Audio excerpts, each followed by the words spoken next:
जय श्री कृष्ण। नमस्कार दोस्तों, स्वागत है आप सभी का मेरे YouTube चैनल पर। दोस्तों आज मैं आपको माघ मास मातम के 8वें अध्याय की कथा बोलो विष्णु भगवान की जय। जिस समय विकुंडल दूत द्वारा स्वर्ग में ले जाया जा रहा था तो उसने आश्चर्य से चकित होकर विनम्र वाणी द्वारा कहा, हे शास्त्रकारों का कथन है कि सज्जनों के साथ सात पैर साथ चलने पर ही मैत्री हो जाती है। इसलिए मैं आपको मित्रता के नाते यह पूछता हूँ कि जब मैंने और मेरे बड़े भाई कुंडल ने एक जैसे कर्म किए हैं, तब एक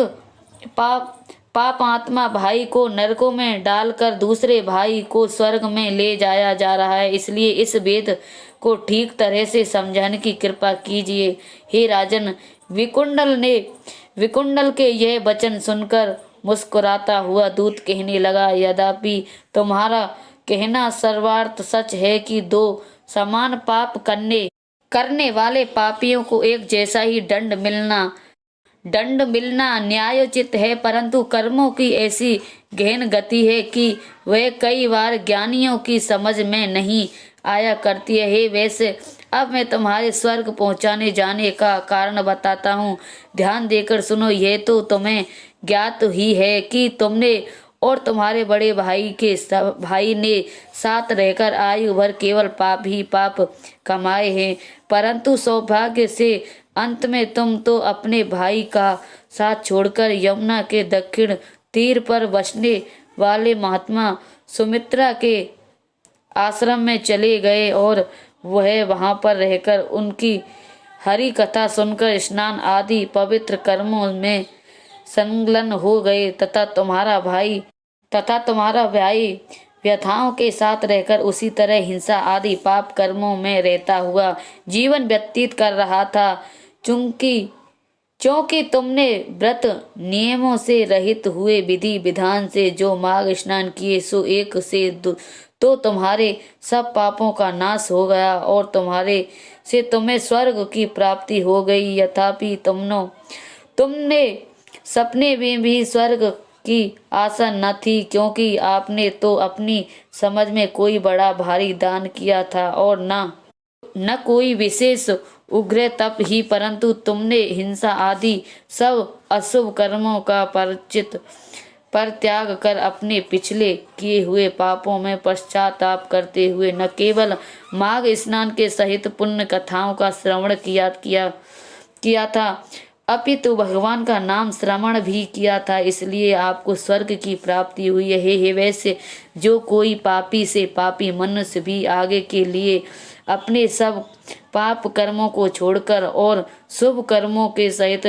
भागवत भक्ति में मन लगाकर माघ स्नान आदि पुण्य कर्मों को करता हुआ शेष जीवन व्यतीत करेगा, वह सब प्रकार के दुखों पापों से छूटकर समस्त सांसारिक सुखों को भोगता हुआ स्वर्ग को प्राप्त हो जाएगा। क्योंकि तुमने आयु के अंत में 2 साल पाप कर्म से सर्वथा रहित होकर भगवान भक्त में तत्पर रहते हुए माघ स्नान आदि पुण्य कर्मों के जरिए व्यतीत किए हैं, इसलिए आपको स्वर्ग मिला है। हे मित्र, जो धर्मात्मा तुलसी का पौधा भी लगा देते हैं, वह भी पाप संतान से छूट जाते हैं, और तुलसी दल से भगवान की पूजा करते हैं, वह भी चरणामृत लेते हैं, वह हमेशा के लिए दुख से छुटकारा पाकर सुखी रहा करते हैं। इसी प्रकार जो मनुष्य शिवलिंग की पूजा करते हैं, वह ओम नमः शिवाय इस मंत्र का नित्रण जाप करते हुए भगवान महादेव का ध्यान करते हुए वे सपने में भी यम यातनाएं नहीं भोगते। हे वैश्वर, विष्णु भगवान और महादेव को समान ही समझकर मनुष्य को उन दोनों की पूजा करनी चाहिए, परंतु जो लोग विष्णु भगवान के और शिव भक्त होकर विष्णु व उनके मानने वालों से दोह करते हैं, वे सपने में भी स्वर्ग के सुखों का उपभोग नहीं किया करते। ऐसा जानकर समान रूप से भगवान विष्णु, महादेव और ब्रह्मादि देवताओं की पूजा करनी चाहिए। यदि ध्यान से देखा जाए तो सभी देवता नाम वेद से परमेश्वर के ही रूप में है, इसलिए सबकी पूजा करते हुए किसी से भी देश नहीं करना चाहिए, वही संसार में यश और सुख को प्राप्त कर सकेंगे। हे वैश्वर, जो मनुष्य भाग